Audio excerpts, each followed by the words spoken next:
सत्यजित,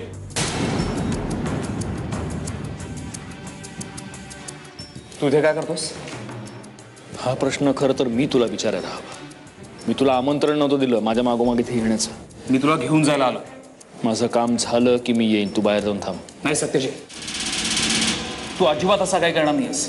मी काय करायचं आणि मी काय नाही करायचं हे तू मला नाही सांगू शकत. तुला काय वाटतं त्या मुलाचं तू काही करशील आणि त्यातून सही सलामत सुटशील? I don't care. सत्यजित थांब. सत्यजित,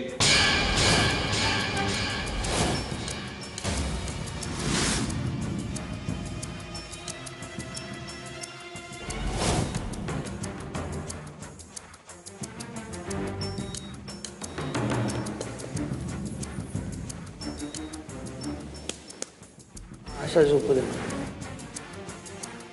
अशा झोपू दे.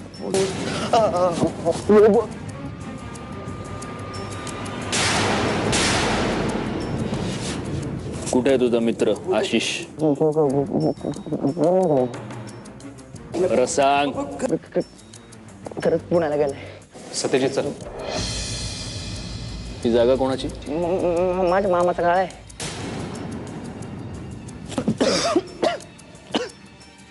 मामाचा गाळा.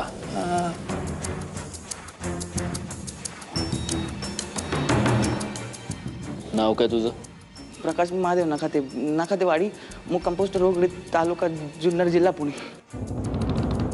कसं जमलं? हा, आशिष आणि मंजिरीचं अफेअर कसं जमलं? मला नाही माहिती. कोणी प्रपोज केलं? सत्यजित बाजल आता चल. मला नाही माहिती. कुठे भेटायचे दोघं? कुठे जायचंय मजा मारायला? सिंहगड, पर्वती की एखादं हॉटेल, एसी रूम? नाही माहिती. तुला कसं नाही माहिती? बेस्ट फ्रेंड आहेस ना तू, तुला कसं नाही माहिती? सत्यजित अरे खूप सारा आता चल तू आता. हो, सांगा नाही ना, मला खरंच नाही माहिती. हो, त्याच्याशी काय बोलतोस? त्याच्या बायकोचं अफेअर होतं तुझ्या मित्राबरोबर? सांग ना. इकडे इकडे. कसे भेटायचे दोघं?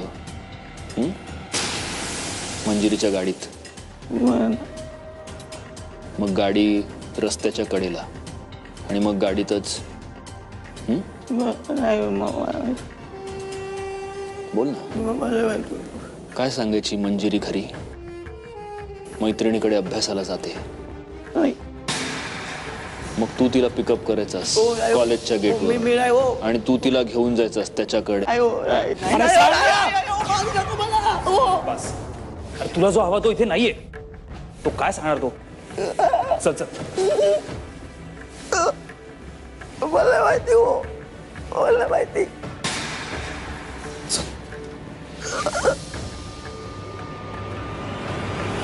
अयो,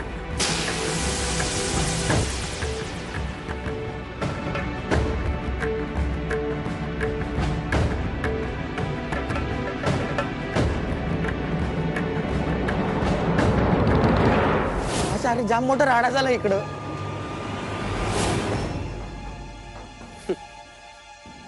काय आभाळ बिभाळ तर नाही ना कोसळलं? हा, अरे हसू नको. तू इकडे असता ना मग तुला कळलं असतं. बाकी तुझ्या मागे काय कुत्र बित्र लागलंय का रे? हा, काय एवढी काय तुला? अरे तो सत्यजित मुदोळकर आला होता इकडं, तुला शोधत होता.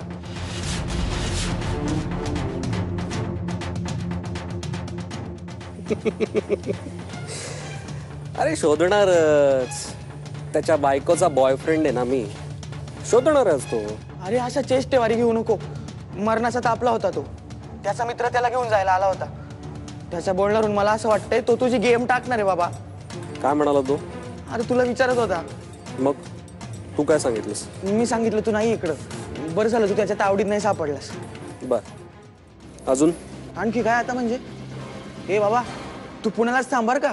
तू इकडं चुकून पण येऊ नको. त्या सत्यजितनी तुला बघितलं ना, तुझं काही खरं नाही बघ. काय खरं आणि काय खोटं ते माझं मी बघून घेतो. तुम्हाला सांगतो काय बोलला, पुढे काय झालं. तुझ्या आणि मंजिरीच्या लफड्याबद्दल मला विचारत होता. आणि मग तू काय सांगितलं?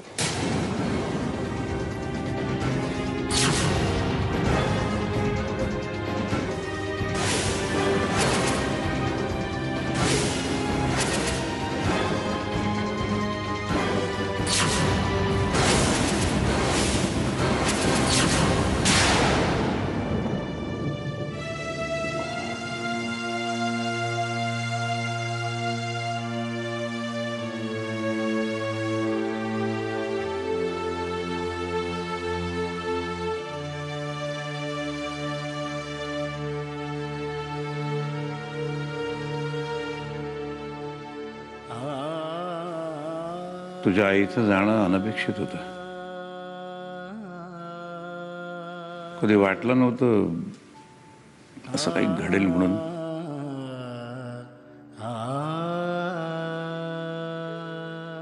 त्यामुळे आता तुलाच मोठं होऊन त्या घरातल्या सगळ्यांची जबाबदारी घ्यायची.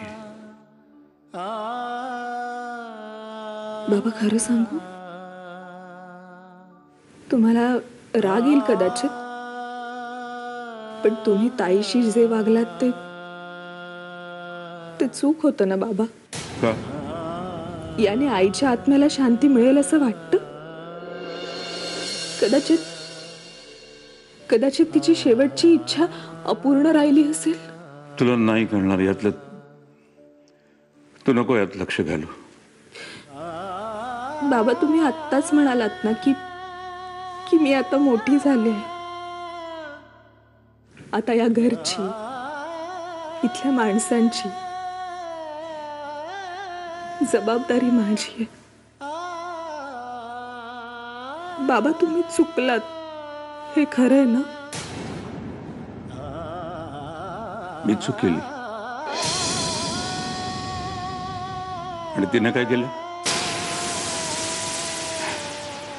तिच्यामुळे या घराचं कधीही न भरून येणारं नुकसान झालंय. हे लक्षात येत नाही का तुझ्या? तिला घरातून बाहेर काय काढलं, तिने डोळ्यातनं अश्रू काय गाळले, लगेच तुला तिच्याबद्दल सहानुभूती वाटायला लागली. पण सहानुभूतीचा प्रश्नच नाहीये ना बाबा. ताईची काही चूक नसताना तुम्ही तिला शिक्षा भोगायला लावलीत. बाबा एकदा तरी ताईच्या बाजूने विचार करून बघा ना. तिच्याबद्दल काही बोलायची सुद्धा माझी इच्छा नाहीये. आणि तू सुद्धा तसाच विचार कर, नाहीतर नकळतपणे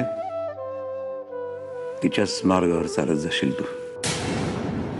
आणि मग पुन्हा तिच्यासारखाच शोक करायची वेळ येईल तुझ्यावर. आणि या सगळ्यात ताईला समजून घेण्यात तुमची चूक झाली हे जर नंतर कळलं तर शोक करण्याची वेळ तुमच्यावर येईल बाबा. बस बस, आवर स्वतःला आवर. बाबा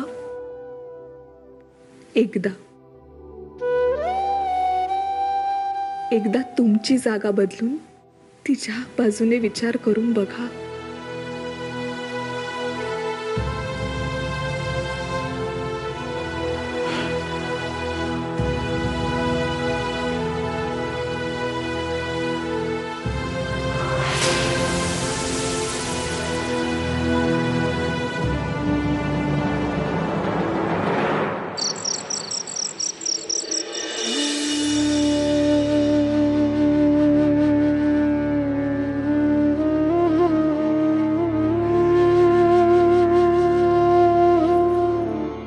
काय झालंय? किती निरर्थक आहे हा प्रश्न. इतकं काही घडून गेलंय. येते मी. आई मी ठीक आहे. काहीच नाही झालंय मला. तुमचं काही काम होतं का माझ्याकडे? नाही, काम असं नाही. सत्यजित आलाय का बघायला आले होते. नाही दिसत आहे आलेला. येतील अहो थोड्या वेळात. काय या मुलांना काही वाटतच नाही. एका घरात राहतो पण 2-2 दिवस गाठभेट नाही आमची. आईला चिंता वाटत असते, तिला काही वाटत असतं. मुलं कितीही मोठी झाली ना तरी आईसाठी ती कायम लहानच असतात. हे कुणी समजवायचं यांना? जाऊ दे, तू आराम कर, मी येते. आई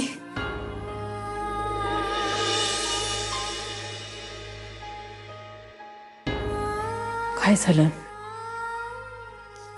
काही बोलायचंय का? हे बघ, काही सांगायचंय म्हणून सांगते असं नाही, पण तू आता यातून बाहेर पडायला हवंस. अशी किती दिवस रडत बसणार आहेस? मी तरी काय सांगू शकणार आहे यापेक्षा तुला. मला अजून एकाही गोष्टीचा अर्थ नीट लागत नाही. यातनं बाहेर कशी पडू मी? काळाला कुणालाही बांधून ठेवता येत नाही मंजिरी. तो जसा जसा पुढे जातो तसं तसं आपणही जायला हवं. प्रसंगी त्यातून सावरायला हवं, बाहेर पडायला हवं. वाईट प्रसंग येतात माहिती आहे मला, त्यातून आपण सावरायला हवं हेही कळतं मला. पण या सगळ्यात मी माझी एक नाही, माझी दुसरी आई सुद्धा गमावून बसली.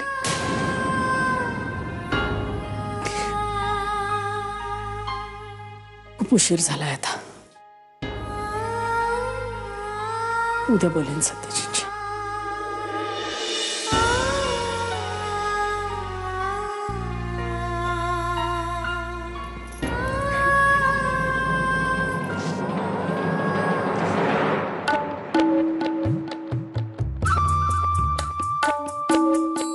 प्रिया, कामात आहेस का ग?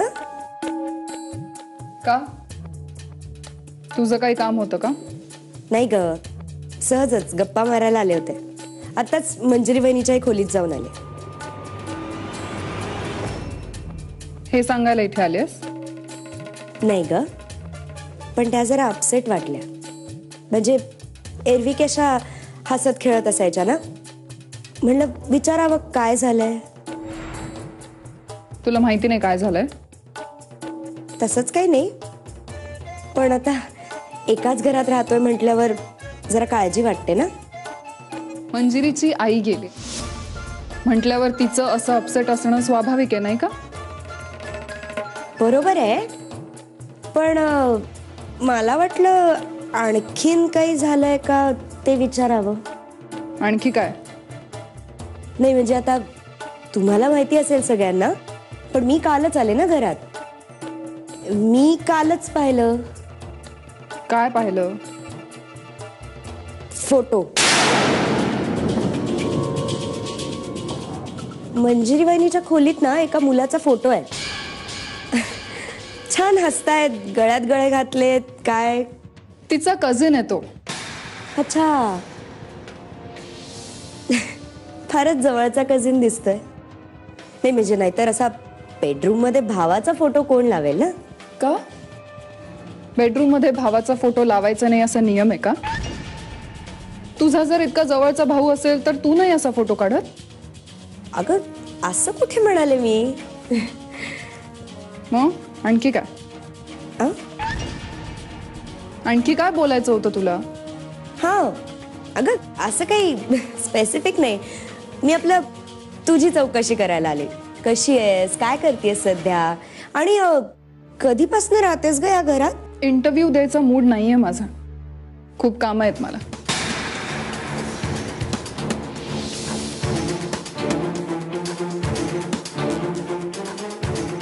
भाऊ, पराक्रम गाजवायला निघाले होते आमचे राजे. तुला तिथे याची काय गरज होती? विषयाला फाटा देऊ नकोस. एकतर स्वतः बेजबाबदारपणे वागायचं आणि वर परत मी जे केलं त्यात काहीही बेजबाबदारपणा नाहीये असं तुला वाटतंय. तुझ्या सोयीचं म्हणून असं कुणालाही न सांगता सरळ निघून गेलास. अरे काही उलट सुलट झालं असतं तर त्याला जबाबदार कोण होतं? सत्यजित मुधोळकर. मी माझी जबाबदारी कधीच नाकारत नाही. बेजबाबदारीला शहाणपणाचं लेबल लावू नकोस असं तुला वाटतंय? पास सत्यजित. अरे कमीत कमी मला तरी सांगायचंस. एवढे मोठे डिसिजन घेऊन मोकळा झालास. माझ्याशी बोलायचंच तरी थोडं. सांगितलं होतं तुला मी की मी त्याचा जीव घेणार आहे म्हणून. वेळ लागलाय का तुला? हा सत्यजित, अरे असं हे असं तडकाफडकी काही करायला तुला वेळ लागलाय? जर मी हे केलं नाही ना तर वेळ लागेल मला. तुझं काय म्हणणं आहे प्रियंका? माझ्या समोर सध्या जे काही चाललंय ते मी बघत राहू शांतपणे, आणि एक दिवशी माझी बायको जाईल त्याचा हात धरून, तेव्हा मग काय करू? मी संन्यास घेऊन जाऊ हिमालयात? सत्यजित, हे अति होतं. एखाद्याचा जीव घेणं याचं गांभीर्य तुला खरंच कळत नाही. का तुला ते कळून घ्यायचं नाहीये? तू डोक्यावर पडलायस का तू आजारी आहेस? हा, प्रॉब्लेम काय तुझा? सत्यजित, मी फसवला गेलोय मंजिरीकडून आणि तू माझ्यावर कसले आरोप करतोस? एक मिनिट. मुळात वहिनींचे आणि त्या आशिषचे काही संबंध होते असं मला अजिबात वाटत नाही. आणि समजा आपण असं गृहीत धरलं की त्या दोघांचे संबंध होते. समजा काय समजा, गृहीत काय धरायचंय? माझ्या डोळ्यांनी बघितलंय मी त्यांना एकत्र. सत्यजित, कधी कधी आपले डोळे आपल्याला फसवू शकतात आणि मला माझ्यावर पूर्ण कॉन्फिडन्स आहे. त्यामुळे मी गृहीत धरू असंच म्हणणार. तर समजा आपण असं गृहीत धरलं की त्या दोघांचे संबंध होते, तर काय? आता जे काही घडून गेलंय त्यासाठी अख्खं आयुष्य असं गन पॉइंटवर ठेवण्यात काय अर्थ आहे? आणि तो आशिष, त्याला मारून तुला काय मिळणार आहे? उद्या समजा असं सिद्ध झालं की वहिनींचे आणि त्या आशिषचे काहीही संबंध नव्हते, मग काय? त्याचा जीव परत आणू शकणार आहेस तू? विहंग, या विषयावर मला तुझ्याशी बोलायचं नाहीये. हा राजे, असं पळून जाता येणार नाही.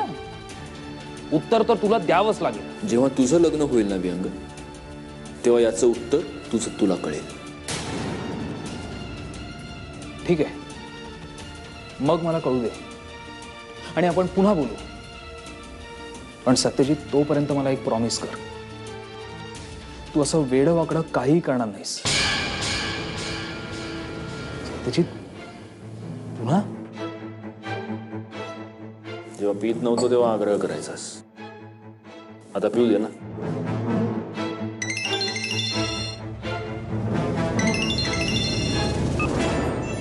हॅलो. नमस्कार मुधोळकर साहेब. नमस्कार. कोण बोलतोय? आशिष शिर्के.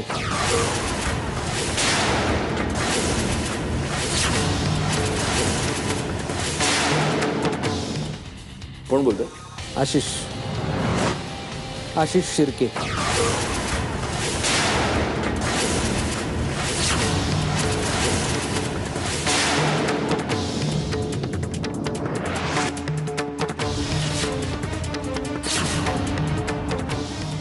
कुठे लपलायस? मी? मला काय लपायची गरज? हा, नाही, उलट म्हटलं तुम्ही मला भेटायला येऊन गेल्याचं कळल्यावर बघावं, विचारावं तुम्हाला की काय काम होतं. सत्यजितराव, ते मुधोळकर साहेब वेळात वेळ काढून मला भेटायला आले आणि मी नव्हतो. म्हटलं माफी मागावी की बाबा काय एवढं आमच्यावर राग. हा, असं काय चुकलं आमच्याकडून? एखाद्यावर मनापासून प्रेम करणं हे चूक आहे का? एखाद्याचा विश्वासघात करण्यात सामील होणं ही चूक आहे. एखाद्याच्या प्रेमाचा अपमान करणं ही चूक आहे. पण मग स्वतःचं प्रेम, त्याचं काय? त्याचा अपमान करायचा होता? 5 वर्षांचं प्रेम असं एका क्षणात विसरून जायचं होतं मी? सत्यजितराव, तुम्ही तुमच्या 2 महिन्याच्या प्रेमाखातर काहीही करायला तयार होते आणि मी काय करायला हवं? 5 वर्ष माझं आणि मंजिरीचं अफेअर होतं. एक दिवस मंजिरीच्या वडिलांच्या मनात येतं की तिचं लग्न लावून द्यायचं. मग मी मंजिरीच्या वडिलांना आमच्या प्रेमाबद्दल सांगितलं तर ते माझ्या जीवावर उठतात आणि मंजिरीच्या इच्छेविरुद्ध तिचं लग्न लावून मोकळे होतात. झालं? लग्न झालं म्हणजे असं मनातलं प्रेम खिशातल्या कागदासारखं काढून फेकून देता येतं का सत्यजितराव? विसरून जायचं. ठीक आहे, पण मग मला आत्महत्या करावी लागली तर मी आणि मंजिरी. किती पैसे हवेत?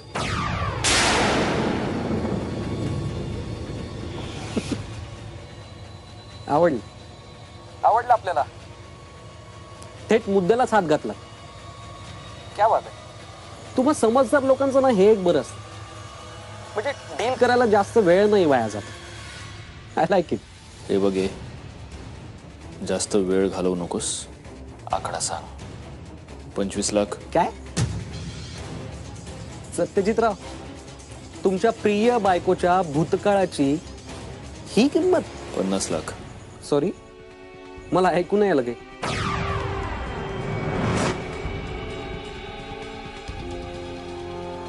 1 कोटी. सत्यजितराव, अहो मुधोळकरांशी डील करतोय मी, मुधोळकरांशी. मला मजा तर घेऊ द्या. आणि हे डील माझ्या आयुष्यातलं पहिलंच डील आहे, आणि तेही एवढं मोठं, आणि तेही तुमच्या प्रिय व्यक्तीचं. तुझ्यासारख्या कुत्र्याच्या अवकात 2 कोटीपेक्षा जास्त नाही. फायनल 2 कोटी.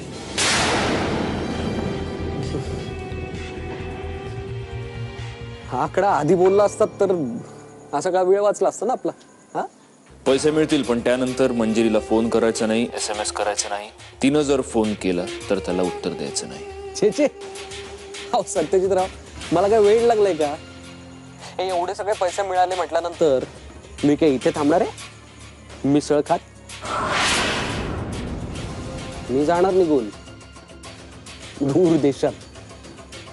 मस्त. पैसे कुठे आणि कसे मिळतील हे फोन करून सांगेन.